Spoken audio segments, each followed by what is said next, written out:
Pokemon Black 2 Kaizo is a Gen 5 ROM hack of Pokemon Black 2.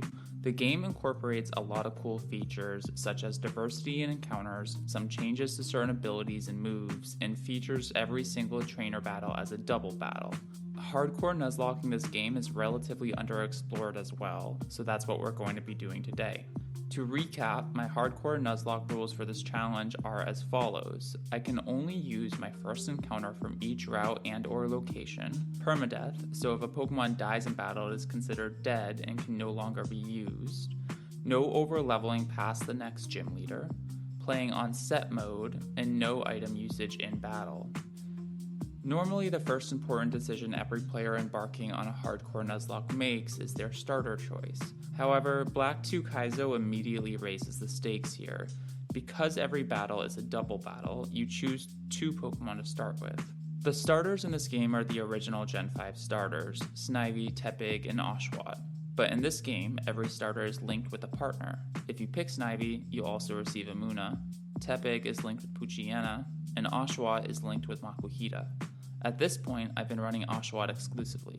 You have a 50% chance of getting Shell Armor Oshawott in this game, and Makuhita also gets access to the move Fake Out at level 13, an extremely valuable tool in double battles. After beating down our rival, we go to Aspertia City and get our first encounter. The second floor of every Pokemon Center has grass tiles added in to enable encounters for cities. We are also guaranteed a fire type here. This encounter is likely to be okay, but the margins in this early game are so slim you want to be picky. Slugma and Litwick make up the F tier here. While Slugma has unique typing when it evolves, giving it certain niches in other games, in this game it doesn't evolve to level 38, making it semi-useless in the early game. Litwick has similar struggles. Ghost typing is extremely nice, but even its normal immunity can't compensate for Litwick's appalling stats and not evolving until level 41. Pansear stands by itself in the D tier. While it fills the role of fast fire type, it doesn't do anything great, and you want something better if you're going to take on this game. Cyndaquil rides solo in the C tier. Similar to Pansear, it fills the role of fast fire type, but what sets this Pokemon apart is that it evolves at level 14, giving you access to Quilava for the entire early game. Torchic and Monferno are both good encounters and make up our B tier. They are very similar in that they evolve before level cap and have fire fighting typing, making them good in the first gym. Our A tier has 3 Pokemon in it: Intimidate Growlithe, Intimidate Houndour, and Charmander. Both Growlithe and Houndour have a 50% chance to have Intimidate in this game, which is essential to being able to navigate the early game successfully. Charmander is here because it evolves before level cap and gives the player a unique tool in early game Dragon Rage. You're also not guaranteed to get a flying type in this game, and so mid-game Charizard could be extremely useful in this regard. After catching our fire type, we follow Bianca to Route 19 and get our next encounter. This route has a wide variety of Pokemon, and you're never quite sure what you are going to get. Intimidate Starly or Intimidate Shinx are going to be your preferred options. Both of these encounters evolve before level cap, and we've already discussed how valuable Intimidate is in this early game. Skilling Minccino and Friendguard Cleffa are also decent pickups here. After one easy trainer to start the game, Black 2 Kaizo greets you with champion Cynthia as the second battle. Despite how intimidating this fight may seem, it's not too bad with solid strategy.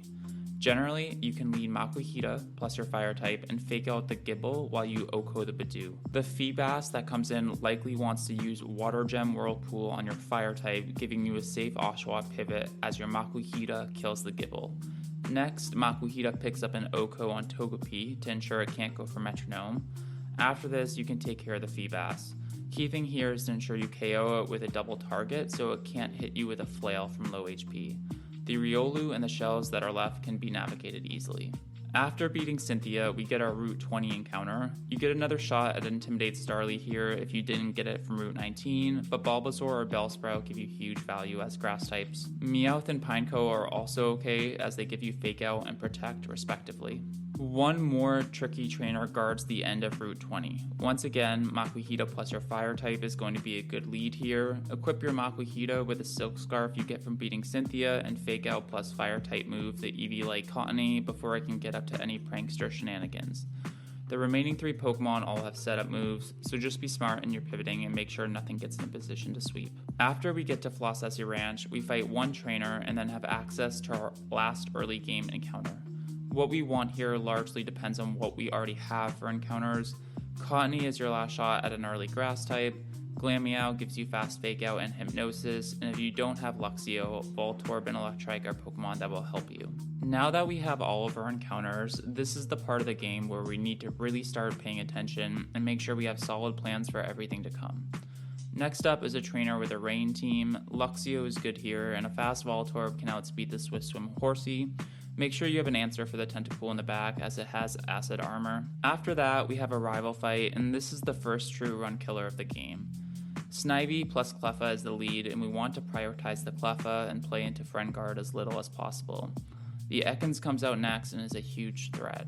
It's going to drop an Intimidate on your physical attackers and has Coil for setup and is holding a Berry Juice. Another thing to watch out for here is the AI loves to bulldoze next to Snivy to self-proc Contrary. Flying types seem good here initially, but this Ekans is also packing Rock Tomb to hit birds super effectively. If you have good encounters, safe strats involve using Intimidate pivots and knocking out the Snivy first.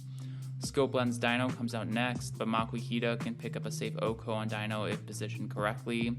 Hopefully during this fight you've been able to get a few Intimidates on the Ekans and haven't allowed it to stack too many coils. Try to deal with the Ekans by hacking away at it, but make sure to check your crit ranges and pivot appropriately. Stab Poison Fang hits harder than you think. After Rival, we have one more trainer left before we can leave Flossessi Ranch, Janitor Orville. This trainer is deceptively difficult and has forced me to reset more times than I care to admit. Key thing here is to make sure you have positioned correctly when the Joltik comes out. It has Charge Beam and Mega Drain, and if left unchecked can run away on you. Now we have one more test before the first gym, a back-to-back in Alder's house. Importantly, Alder does heal you between fights, but you can't change your lead. Plan accordingly and make sure your lead has favorable matchups into both the first and second trainer. Now we backtrack to Aspertia City and square off against the gym leaders. Yep, gym leaders, plural. Cheren is the gym leader, but before we face him, we have to face off against Goldenrod gym leader Whitney from Johto and Petalburg gym leader Norman from Hoenn. Throughout the early game, you will have been collecting finite items such as berries and gems. You need to conserve those for this juncture in the early game. Save the gems if you can, but equip Oran berries where appropriate. Level cap is 17, and now is not the time to be conservative, so make sure all party members are at level cap. Experience will be tight, so you don't want to be level 17 before this point. Strategies are going to vary widely here depending on your encounters. Big thing is to make sure you've done your homework and understand what your counters for everything are. At the time of recording this video, I've only made it to Cheren once, on attempt number 11. Attempts 1 through 10 were helpful in learning everything I've relayed to you in this video. Let's take a look at the cumulative effects. Against Whitney, I lead Makuhita plus Pineco and aggressively double target the Munchlax. This is a range, but luckily we get the roll and Munchlax goes down. Next, I pivot Makuhita into Luxray, as both Starly and Taillow are likely to target that slot with flying moves. With Intimidate and Type Resistance, we barely take any damage. This leaves our Pineco free to pivot into Duat. I try to eliminate the Taillow with Spark from Luxio, but it outspeeds us and U-turns into Miltank, while I use Duat to chip Starly to break its Focus Sash. Duat finishes the Starly off next as I pivot Luxray into Pineco to recycle Intimidate. I again go for a double pivot with Pineco into Luxio and Duat into Riolu. Surprisingly, the Taillow that just came out protects and Miltank lands a Stomp into our Riolu. Luxio again tries to eliminate the Taillow with Spark, but again it outspeeds and U-turns, this time into Clefairy. To make matters worse, the Luxio eats a double target here, bringing it down to 9 HP and making it unable to pivot any further. Additionally, the pivot into Clefairy means Friend Guard goes up, allowing Miltank to survive Riolu's Force Palm that would have otherwise killed. This is really bad. I've allowed Luxio to get too weak and don't have a great check to the Taillow in the back. Next turn, Riolu Force Palms the Clefairy doing 50%, and I pivot into my full HP Venonat to tank a double target. Venonat doubles out into Makuhita as Riolu finishes off the Clefairy. This was my creative solution to the Taillow. With Luxio unable to do the job, the Taillow will never protect here as it always sees a kill on Makuhita. But this turn I have Fake Out pressure and I'm able to hit the Taillow with a Fake Out plus Force Palm, eliminating it and just leaving the Miltank. I pivot Makuhita into Venonat to tank the incoming Stomp, and Riolu lands a Force Palm and rolls the Para chance, securing us the game, as it will now outspeed and kill next turn. I think this fight illustrates some ways in which I am slowly adapting to this game, and I'm pretty proud of navigating through it deathless. Against Norman, I lead Luxio plus Makuhita and fake out the slack off while Luxio outspeeds and OHKOs the rufflet. Togetic comes in and immediately gets eliminated by Luxio, but something goes disastrously wrong here, and the Makuhita, which I needed on the field next turn, overlevels. Going into this fight, I knew Makuhita was going to overlevel, but I thought I would be okay for this turn specifically. Now my answers into the Minccino that comes in are super shaky. As per my Nuzlocke rules, I'm forced to switch Makuhita out.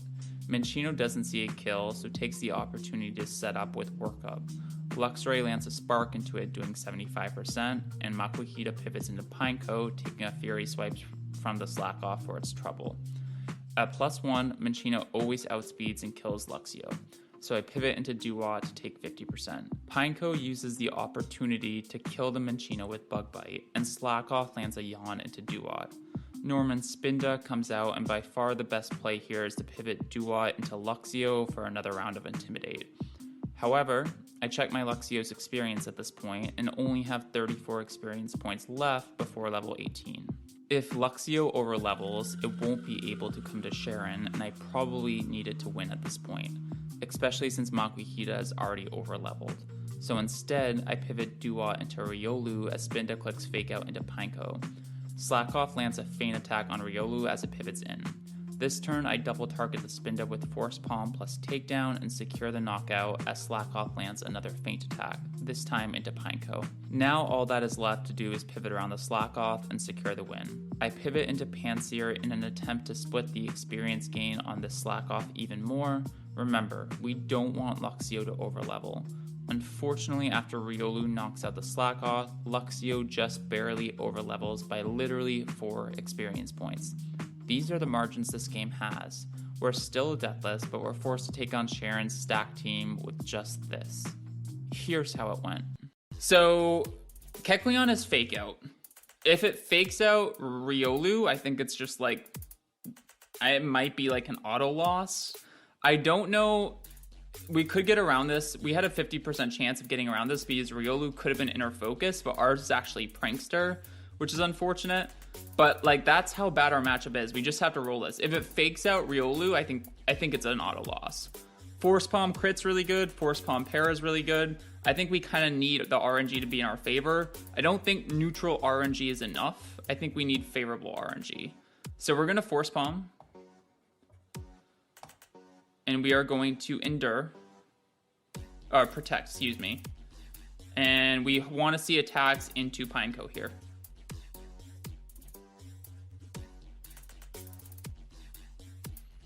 Okay.